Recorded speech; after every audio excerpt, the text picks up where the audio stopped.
Greenland. Greenland is part of the realm of Denmark, and the capital of Greenland is Nuuk.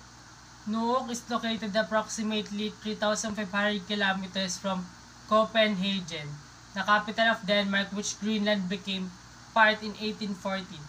As of 1953, the people of Greenland became citizens of Denmark. The official languages are Greenlandic, also known as Kalaallisut, an Inuit language, and Danish. English is also spoken.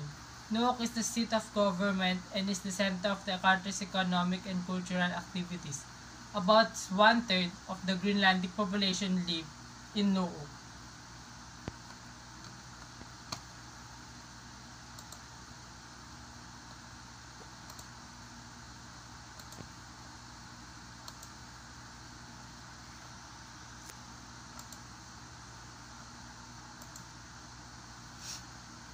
What is currency for Greenland?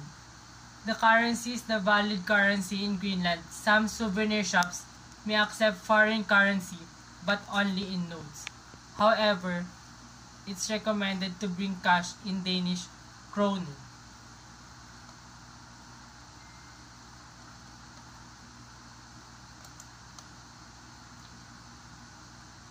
The Greenland religion. The predominant religion in Greenland is Evangelical Lutheranism, followed by a significant portion of the population, with a smaller percentage identifying as other Christian faiths or traditional Inuit beliefs.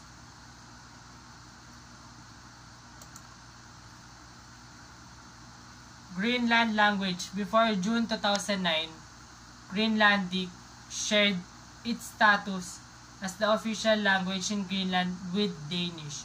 Since then, Greenlandic has become the sole official language. Greenland attractions.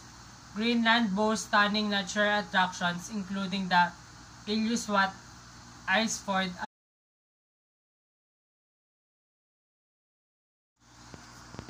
Greenland festivals. Greenland hosts a variety of festivals celebrating culture, arts, and sports, including the Nuuk Snow Festival, Greenland's National Day, and the Nuuk Nordic Culture Festival.